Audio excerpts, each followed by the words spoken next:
Hello, Flux Squad. We got a Gods Unchained balance patch right here, so let's go through it. It's the Tides of Fate balance patch number 2. Have they fixed the meta? Have they made it worse? More importantly, how will this affect Sealed? Let's find out. Card number 1, Ink Cloud Giant. Maybe we should pull up the old versions of these cards. Maybe that would be good. Here, let's pull up gudex.com.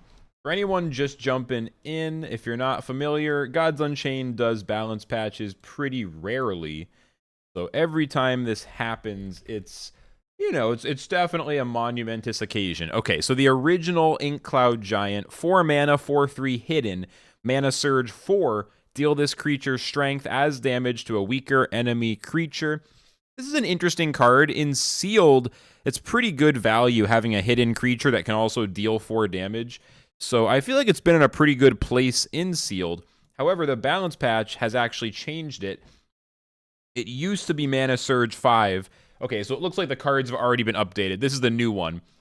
But regardless, it used to be Mana Surge 5, deal 4 damage to a weaker creature. Now it is Mana Surge 4, deal this creature's strength as damage to a weaker enemy creature. 2 changes. Okay, so the Mana Surge is a little bit cheaper, but also notice this other little bit of text. Deal this creature's strength as damage to a weaker enemy creature. So if the strength of Ink Cloud Giant gets buffed, perhaps by Shredder, for example, if you have Shredder the Hunter and you buff with strength and health to extra value to creatures in your hand, you'll actually get even more damage when you then play Ink Cloud Giant. So it costs a little less for the Mana Surge, and it has more upside. Next, Faceless Benefactor. It used to say leech after a creature is returned to your hand during the turn. Sorry, after a creature is returned to anyone's hand during your turn, deal 2 damage to the opponent's god. Now, it does 3 damage. So after a creature is returned to hand during your turn, deal 3 damage to your opponent's god. It's still got the leech. It's still a nice stat line, 3/6 for 5. This is one of those interesting cards, at least from a Sealed perspective, where the stat line is really good, the leech is really good. In Sealed, you're not going to get this synergy very often, and it just doesn't get played much because it doesn't have an immediate impact. You play the card, nothing immediately happens other than the creature being played, and that lack of additional immediate impact has been holding it back. They're tuning it up a little bit. Next up, everyone's least favorite card, Azaya, Hands of the Spire. I was so wrong. I said Azaya is the best card in the set. I didn't know what I was saying. Sheer regret. I gotta drink this coffee. I haven't been caffeinated yet. If you haven't liked the video yet, please like and subscribe. That's hot. Okay. Azaya, mana cost increased it from 3 to 4.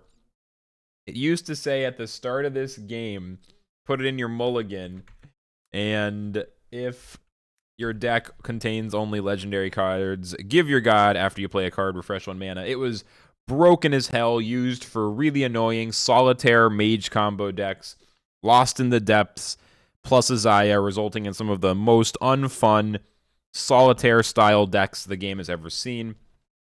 Now it says, at the start of your game, put this in your mulligan. If your deck contains only legendaries, reduce the mana cost of cards in your deck and hand by 1.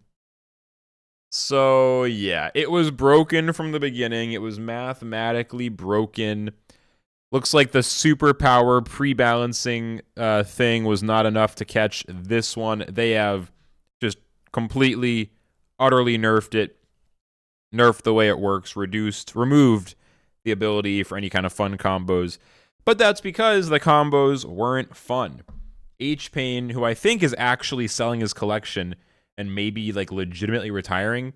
I don't know if that's true. If that's true, then on the way out, H-Pain has blessed us with one last extremely broken, extremely stupid combo deck. H-Pain killed Azaya. I'm sure it would have happened anyway, though other people were also starting to figure it out. Next up, Prophet of Progress.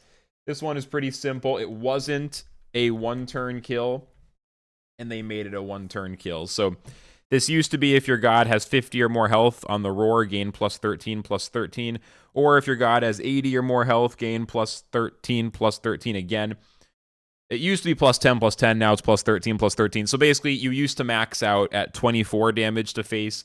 But now, if you pull off the 80 health combo effect, you will have a 30-30 mana surge hitting your opponents in the face. They balanced this a little bit carefully initially, having it just below the one-hit kill threshold. And then they realized they were too soft on this one. So like Azaya was too strong, Prophet was too soft. And it is good they're adjusting these win condition cards, basically trying to balance the ults. You know, I never played MOBAs, but from what I understand in games like League of Legends, Dota, you have your ult. You charge up your powers and eventually you do something super strong. They're basically, adjusting the ults for each of these classes. So Prophet of Progress getting a nice little buff there. The Replicator Alpha, Beta, Gamma card has been pretty controversial. It was extremely busted and sealed for a while. I believe they took it out of the sealed pool.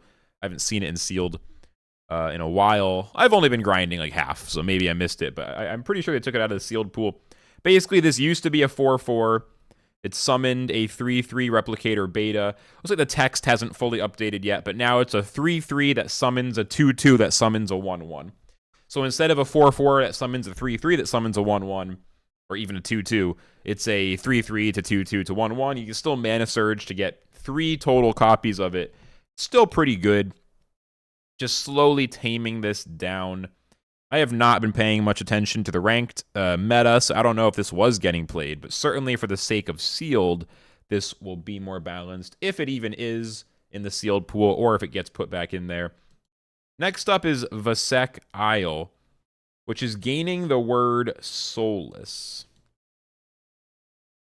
So change text from refresh 2 mana, heal your god for 1, mana surge 5, add a Vasek Isle to your hand to the same thing, but soulless. I guess all this is doing is stopping from having a ton of Vasek Isles in the graveyard, in the void, right? That's all it's doing. So there must have been something happening with that. I mean, it interacts with what? Thawed Heart? What else? I'm not sure what the interaction was. This is something that was not on my radar. Granted, I've been off the radar a little bit, studying math and reading books, so maybe that's why I missed it. Let me know in the comments, like, why did they do this? What's up with the Vasek Isle? Okay, Surge Light, actually a very, very similar thing, just making it soulless. Maybe these are just future-proofing. Spamming a ton of copies of one spell in the void might have a weird unintended interaction with planned future mechanics or things, so maybe that's all it is. Undertow Striker, change text from protected, roar, draw a spell at the end of turn, discard it. Instead, now it's roar, draw a spell at the end of the turn, obliterate it. Again, making it so that you cannot put something into the void as easily. Obliterating a spell instead of sending it to the void. This feels, unless it was already busted, I just haven't heard of anything with this. So I think it's future-proofing. I think that they must be planning the next set, and there must be something going on where they want to not have all these spells in the void. That's my best guess. Draka, Gatherer, very, very small nerf here, just taking the health down from 6 to 5. Another really strong card in Sealed, and for sure, taking it down to a 4/5 from a 4/6 is a nice little touch. In general, these Draconite Shard cards are still quite strong. I really thought they would go a different route with all this and consider making Draconite Shards 2-cost, but they have really leaned into nerfing all of the Shard generators instead. And then 2 more. Shredder the Hunter. They did what everyone was kind of waiting for. So it used to be after an enemy creature is destroyed, split its strength and health randomly among all creatures in hand. Instead, it is after this attacks and destroys an enemy creature. So after this attacks and destroys an enemy creature, split that creature's strength and health randomly among all creatures in hand. Okay. So that is not surprising. A little disappointing. I don't think... I mean, like, right, let's throw an audible right in the middle of the recording this video because we're not going to edit, but I do want to jump over and actually take a look. What are the stats right now? Tier list, like, Mythic, past 15 days. Yeah, things have actually changed a lot. Like, when I was playing early in the Tides of Fate list, it was nothing but Dragon War.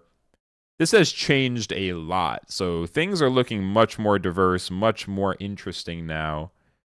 Rock Drake's back on top. Someone call Kargus. Bomb, Dragon, Death. All right, I gotta dig into ranked again soon. Clearly, I'm missing some details, but I am noticing though no nature, which makes me wonder why did they have to nerf Shredder again? My best guess is that they are future proofing, preparing for future cards. Lastly, Foresight Thesis. They just turned up the cost from 3 to 4. This card is actually kind of crazy. Draw any Atlanteans in the top 3 cards of your deck for C2. Yeah, this is it used to be 3, now it's 4. Slight nerf to Mage. I don't really know. You guys tell me. This is a good one. I don't know. This one's pretty subtle. I'm assuming it's trying to make Atlantean Mage slightly weaker. But yeah, there you go. There's the balance patch update, mostly with a sealed focus. What do y'all think? What card did they mess up? What one of these changes should they revert?